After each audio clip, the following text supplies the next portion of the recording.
जीवन को अच्छा बनाने के लिए, जीवन में कुछ पाने के लिए, जीवन में ऐसा कुछ कर जाना है जिसे बाद में भी दुनिया याद करे।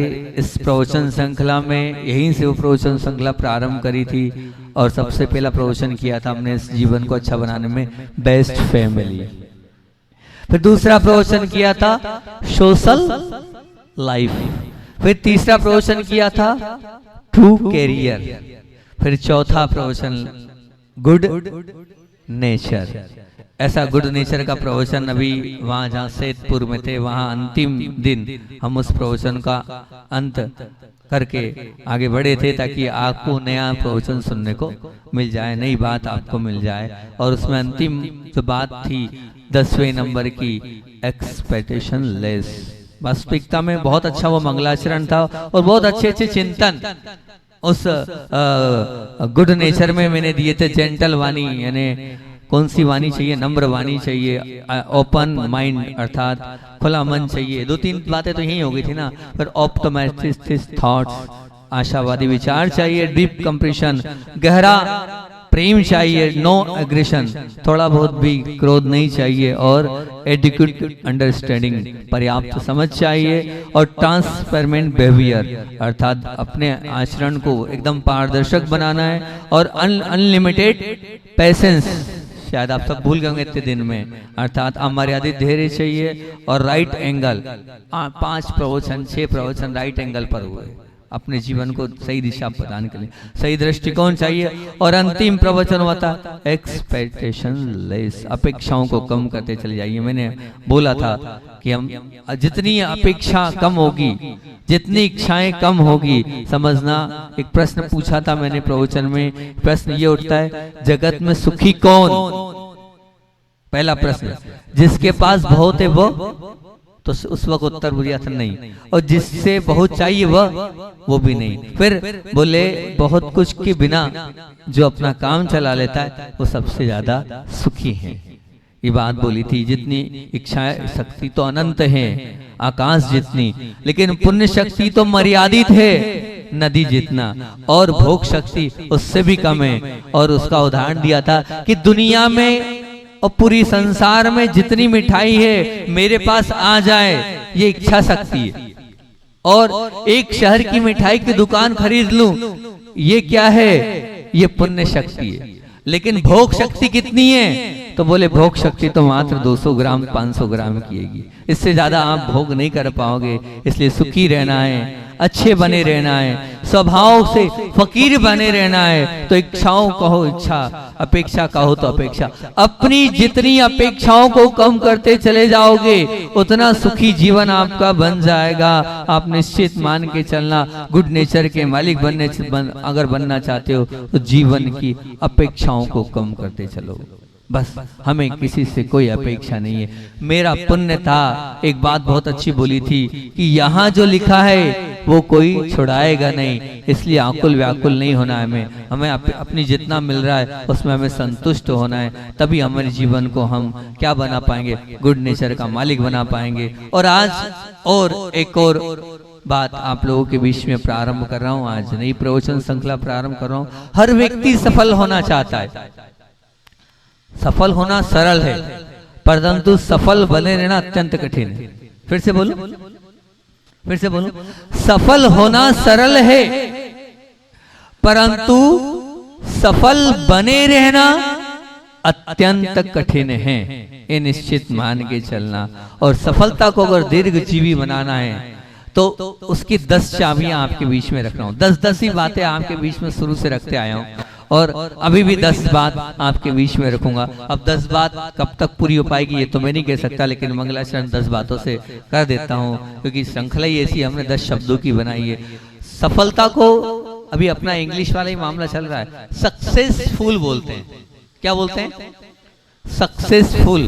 तो बस उस सक्सेसफुल की हर एक के ऊपर एक एक चीज आपके बीच में मैं रखता चला जाऊंगा कि एस क्या बोल रहा है, यू क्या बोल रहा है, सी क्या बोल रहा है, फिर सी क्या बोल रहा है, फिर ई क्या बोल रहा है। उसको आपको याद रखना है। अगर आपको सक्सेस होना है तो 10 चाबियां दे रहा हूं।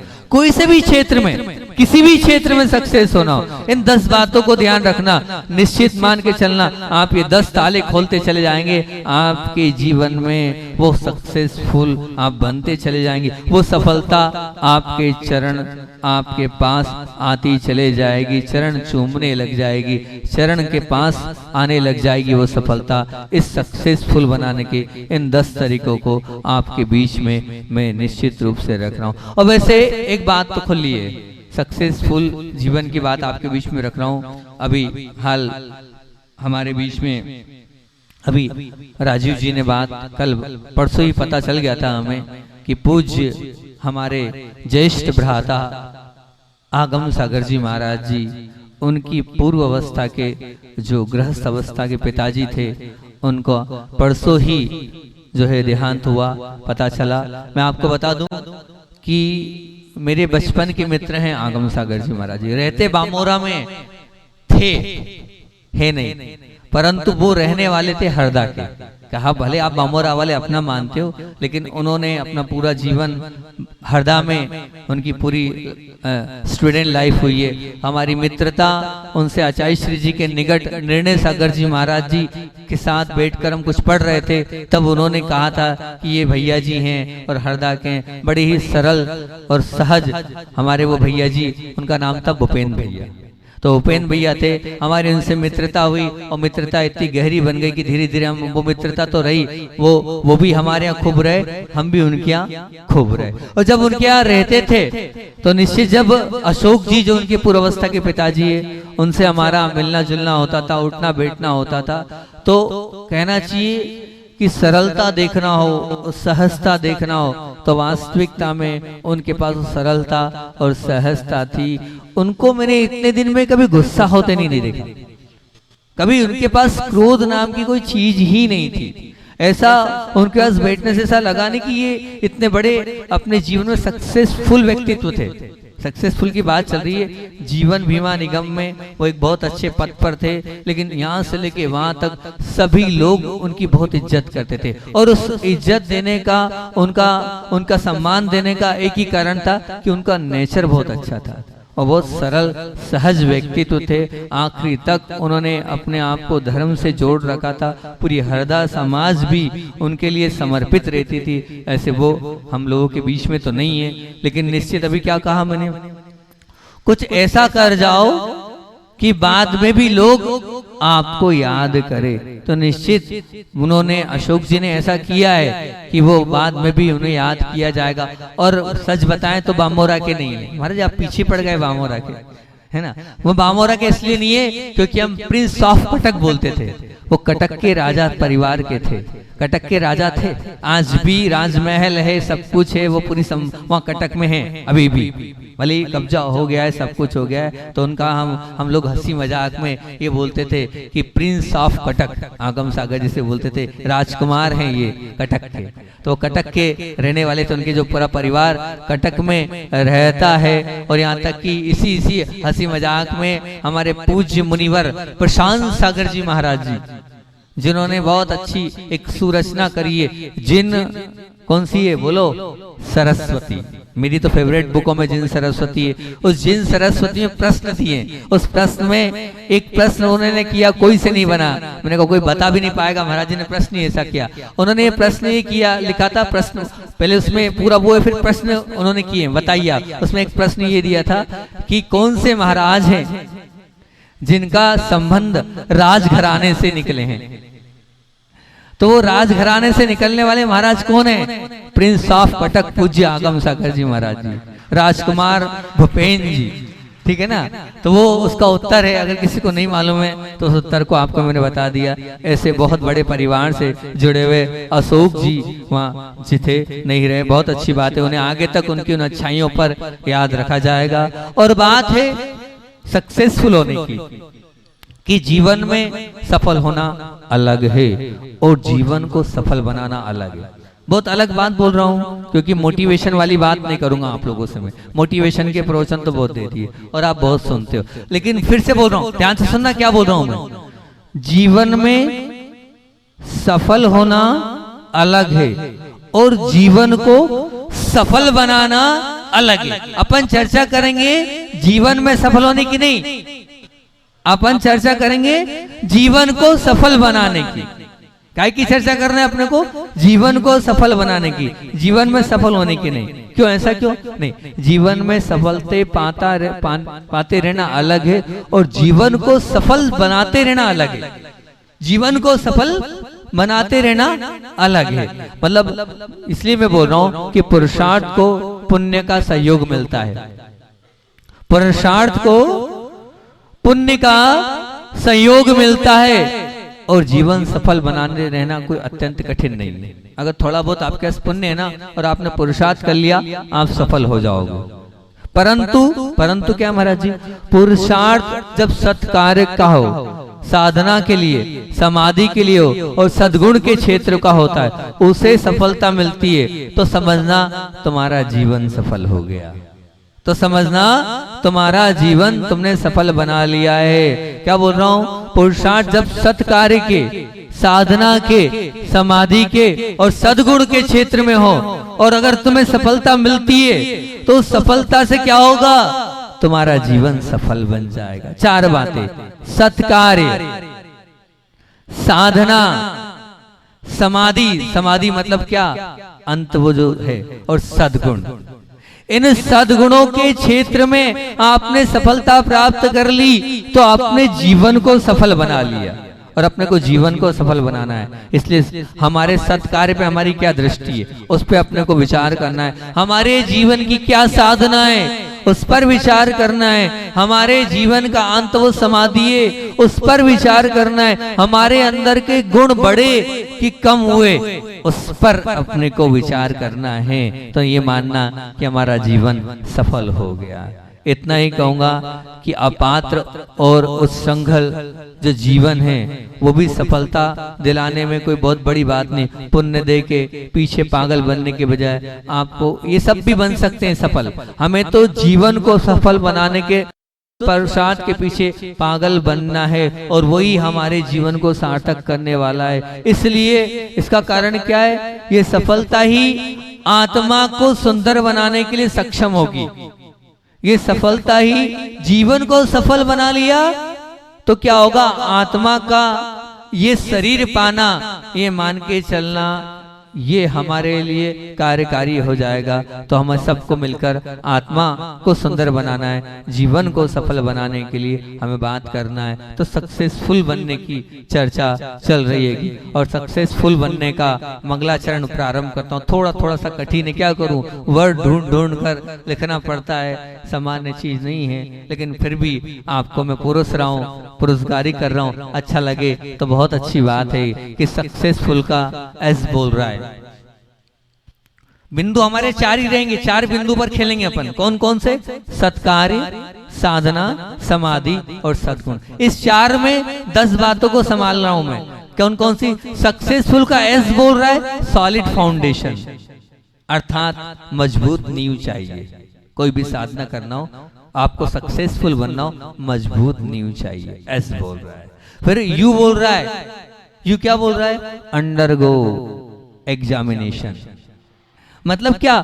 परीक्षा से पल पल पर गुजरना पड़ेगा। सक्सेसफुल बनना है तो आपको परीक्षाओं को देना होगा। परीक्षा नहीं दोगे तो निश्चित ये मान के चलना आप जीवन में सक्सेस नहीं बन सकते हो। मैं आपको बताऊंगा कैसे हमें परीक्षा देना है और कैसे परीक्षा के लिए तैयार होना है। परीक्षाओं से डर कर भागना नहीं है। परीक्षाओं को तो आचार्य श्री बोलते थे, क्या बोलते थे, ये बहुत सुंदर से बोलते थे कि आचार्य श्री बोलते थे कि परीक्षाओं को बोलना चाहिए कि आओ और छाती आगे करना चाहिए और बोलना चाहिए मैं तैयार हूँ लड़ने के लिए। You undergo examination. थोड़े कठिन है वर्ड, लेकिन आपको उन सब वर्डों को याद करना पड़ेगा। फिर तीसरा है सी, कह रहा है कंप्लीट डेडिकेशन।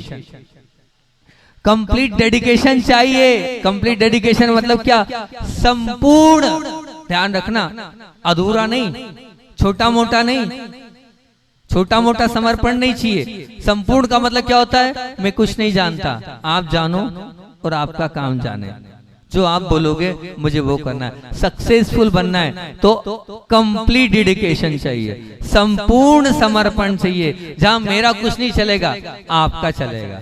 मेरे जीवन का कोई लेना देना नहीं है। मेरे जीवन का सपना, मेरे जीवन का जुनून बस आपकी बात मानना है, वो चाहिए, वो कंप्लीट डेडिकेशन चाहिए। ठीक है, फिर सी बोल रहा है, वो क्या बोल रहा है? Clear intention. सी कह रहा है सक्सेसफुल का क्लियर इंटेंशन। क्या हुआ इसका मतलब? आशय स्पष्ट होना चाहिए आपका। जब तक आपका आशय स्पष्ट नहीं होगा तब तक आप सक्सेसफुल नहीं बन सकते हो। नहीं, बिल्कुल खुली किताब की तरह आप आशय स्पष्ट करो कि मेरा ये आशय है, मैं इसलिए ये कार्य कर रहा हूं। और वो आशय आप अंदर छुपा के नहीं रखना है, सबके बीच में वो आशय होना चाहिए, तब आपके साथ पूरी दुनिया खड़ी होगी। अगर आपका आशय आप नहीं आपके बहुत अच्छे भाव है, मैं मानता हूं आपके बहुत अच्छे भाव, लेकिन वो भाव आपके पास है ना, आप उस बात को बताओ ना, तब तो 10 लोग आपके साथ खड़े होंगे, नहीं तो कौन खड़ा होगा? कौन आपको समझेगा कि आप क्या हो? तो सक्सेसफुल बनने के लिए पूरी दुनिया के सामने आपको मैं बताऊंगा किस प्रकार से अपने आशय को प्रस्तुत करना है। और समीचीन आशय होगा आपका तो निश्चित आपके साथ सब खड़े होंगे, होना ही चाहिए उनको, और होता ही ये निश्चित मान के चलना। और फिर उसके बाद ई बोल रहा है, क्या बोल रहा है कि एलिमिनेट डिप्रेशन। क्या बोल रहा है? एलिमिनेट मतलब क्या? खिन्नता, खिन्नता दूर करो। सक्सेसफुल बनना है तो जब तक खिन्नता दूर नहीं करोगे, जरा जरा सी बात को लेके आप खिन्न हो जाते हो, नहीं, सक्सेसफुल में खिन्नता नहीं होगी। क्योंकि बार बार आप हो सकता है सीढ़ियां चढ़ रहे हो, लेकिन बार बार, या छोटा सा बच्चा जब साइकिल चलाता है तो गिरता है, हाथ पैर टूटते हैं, लेकिन खिन्न नहीं होता है, वो आपस हंसने लग जाता है। भाई वैसे हमें खिन्नता को दूर करते चलना है। और फिर ई के बाद एस बोल रहा है स्ट्रॉन्ग डिटर्मिनेशन। स्ट्रॉन्ग क्यों बोल रहा हूं मैं? क्योंकि बिना स्ट्रॉन्ग के एक बार बस हमने मंजिल तय कर ली, दृढ़ निश्चय चाहिए। एक बार मैंने मंजिल तय कर ली ना, उसने बोला, इसने बोला, उससे मुझे कोई लेना देना नहीं है, दुनिया की बात मुझे नहीं सुनना है। मेरा दृढ़ निश्चय बड़े बाबा का जिनालय बनाना है, बनाना है। अब दुनिया कुछ भी बोले, दुनिया से मुझे कोई लेना देना नहीं है। इधर से सुनना है और उधर से निकालना है, यही करना है। वो दृढ़ निश्चय वाला है। लक्ष्य आपका दृढ़ होना चाहिए। किसी के कहने पर और किसी के बोलने पर आप जल्दी से अपने लक्ष्य को मत बदलो। मुझे तो वो पाना है, और पाने के बाद छोड़ना है। नाम के लिए थोड़ी किया था, हो गया, बात खत्म। फिर उसके बाद एस कह रहा है, क्या बोल रहा है? दूसरा एस क्या बोल रहा है? बहुत अच्छी बात बोल रहा है, सुपर वो कोऑपरेशन। कोऑपरेशन मतलब क्या है? जबरदस्त सहकार्य चाहिए। मतलब आप अकेले नहीं कर सकते हो। सहकार्य का मतलब सबको लेकर चलना पड़ेगा। तो सबको लेकर चलने की कला कैसी होती है, किस प्रकार से हमें सबको सहकार्य करना है, कौन कौन सी चीज हमारी हेल्पफुल हो सकती है, कब बाद में किस प्रकार से, इस सब पर अपन इसमें चर्चा करेंगे। और फिर उसके बाद सक्सेसफुल का एफ बोल रहा है, फुल बिल्कुल एकदम आपको जो अपना खुद की एकाग्रता है एक साथ लगानी, उसको क्या बोलते हैं इंग्लिश में आप? बहुत बढ़िया। तो फुल, एकदम फुल होना चाहिए आपका कंसंट्रेशन, बिल्कुल उसी तरफ होना चाहिए। जैसे अर्जुन क्या देखता था? सिर्फ मुझे तो क्या दिख रही है? वो दिख रही है चिड़िया की आंख, उसके अलावा कुछ नहीं दिख रहा, बस वही देखना चाहिए। तब कहीं जाकर आप पूर्ण एकाग्रता चाहिए। बिना एकाग्रता के आप अपने आप को सक्सेसफुल नहीं बना पाओगे। और जो एकाग्र होता है वो इधर उधर नहीं, सिर्फ अपनी मंजिल को देखता है कि मुझे वहां चढ़ना है। बस जैसे शिखर जी का पहाड़ आपको चढ़ना है तो आप कुछ नहीं देखते आजू में बाजू में। जब तक पांचनाथ भगवान के दर्शन नहीं हो जाते तब तक आप चढ़ते चले जाते हो, चढ़ते चले जाते हो। पूरी थकान सब कुछ आप, उससे कोई मतलब नहीं होता है। तो आपको थकना नहीं है और अपनी इस मंजिल को देखना है। और फिर यू क्या बोल रहा है? यू बोल रहा है अंडरस्टैंड रिस्ट्रिक्शन। अंडरस्टैंड रिस्ट्रिक्शन का मतलब क्या है? परिस्थिति को समझ लो। अगर सक्सेसफुल बनना है, ये बहुत बहुत महत्वपूर्ण पॉइंट है, बहुत जरूरी पॉइंट है। हम परिस्थिति नहीं समझ पाते हैं और इसलिए फेल हो जाते हैं। सक्सेस नहीं क्यों नहीं हो पा रहे? क्योंकि हमने उस माहौल को नहीं समझा, उस परिस्थिति को नहीं समझा और हम कूद गए और हमने कुछ का कुछ कर लिया। नहीं, हमें उन सब परिस्थितियों का ऑब्जर्वेशन वो कैसे करना चाहिए वो आपको सिखाऊंगा मैं, कि कैसे हमें अपने उस कार्य क्षेत्र में उन परिस्थितियों का ऑब्जर्वेशन करना, उन परिस्थितियों को देखना है, उन परिस्थितियों के लिए कैसी रणनीति बनाना है। रणनीति का मतलब लड़ना झगड़ना नहीं है, रणनीति का मतलब सिर्फ मैं ये बोल रहा हूँ कि एक सोच बूझ कर एक सूची बनाना है, और वो सोच, और ये ध्यान रखना मेरा पूरा क्लू सिर्फ जीवन को सफल बनाने के लिए है ना, ध्यान रखना, जीवन में सफलता के लिए नहीं है। काय के लिए? जीवन को सफल बनाना है अभी अपने को, उसके लिए अपन लड़ रहे हैं, उसके लिए अपन करते चले जा रहे हैं यू। और फिर उसके बाद अंतिम एल कह रहा है, क्या कह रहा है? Love for restriction. Love for restriction मतलब क्या? यहाँ पे क्या बोल रहा हूँ? लव फॉर रिस्ट्रिक्शन का मतलब ये नियंत्रण के लिए प्रेम चाहिए। सक्सेसफुल अगर बनना है तो निश्चित रूप से नियंत्रण वाला प्रेम आपको देना भी होगा, बांटना भी होगा, समझना भी होगा, और साथ साथ में उसको अपने जीवन में उतारना भी होगा। तब कहीं जाकर आप अपने जीवन में सक्सेसफुल व्यक्तित्व बन सकते हो।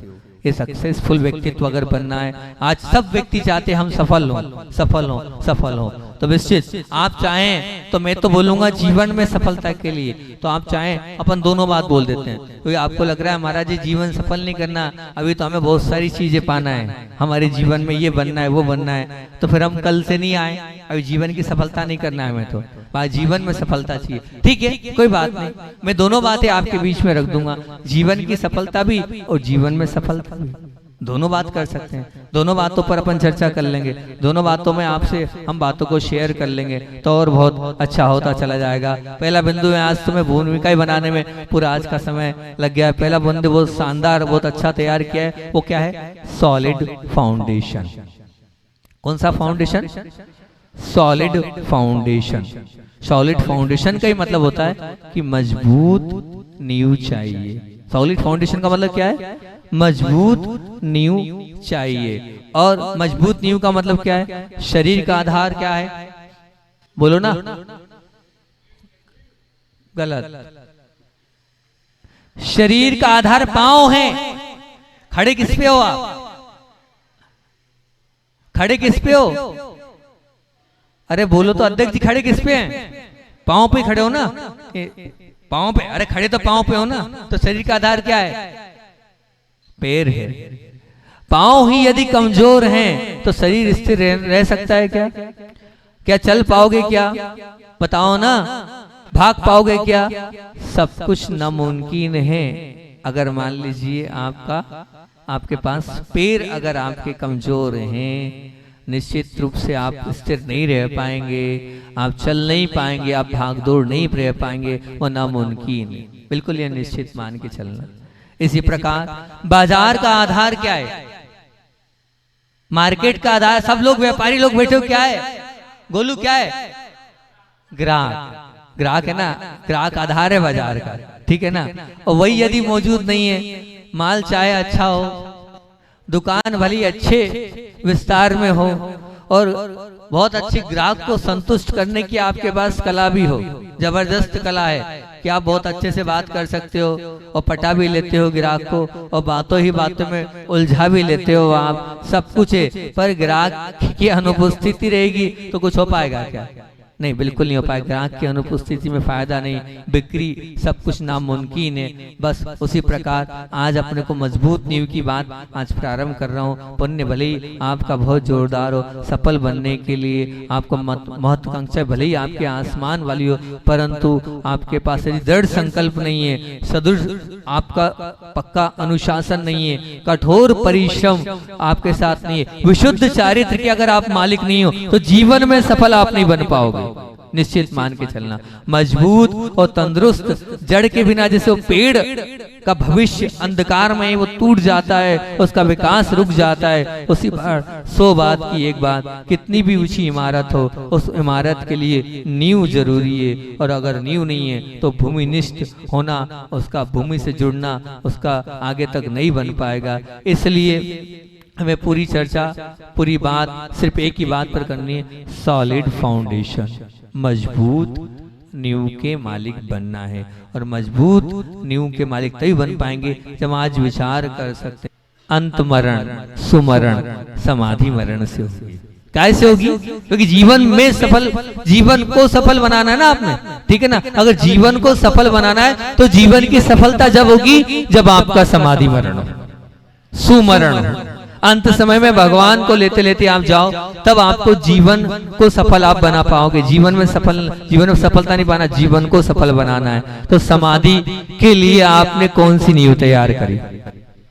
समाधि के लिए आपने कौन सी नींव तैयार करी? ये मैंने प्रश्न आपके बीच में रख दिया है, और इस प्रश्न का जवाब आप कल मेरे को लाके देना, ठीक है ना? इस पर कल चर्चा करूंगा। तो जीवन को सफल बनाना है, जीवन में सफलता अभी एक बिंदु है, आपको उसकी क्या नींव तैयार करी? नहीं तो मैं आपको बताऊंगा कि हमें जीवन को सफल बनाना है, उसकी नींव कैसी तैयार करना है, उस पर आपसे चर्चा कल मैं आपसे करूंगा। मान लीजिए आपने शादी कर ली है या शादी करना है, तो शादी को कैसे सफल बनाना है उसकी भी चर्चा कर लूंगा। दोनों बात हो जाएगी। व्यापार की भी बात कर लूंगा कि व्यापार करना है तो व्यापार को कैसे सफल करना है, तो क्या किस प्रकार से करना है, कि नींव क्या क्या तैयार करनी, उस नींव की चर्चा मैं आप लोगों से कल प्रारंभ करूंगा। आचार्य भगवान पहले रोज सुविचार आता है, और सुविचार को भी बोल दूं, क्योंकि सुविचार लिखा है, बहुत अच्छा विचार आया हैगा कि जिसके हाथ में जिनवाणी हो, पास में दिगंबर गुरु हो, तो क्या, और साथ साथ में मन में जिनेंद्र प्रभु हो,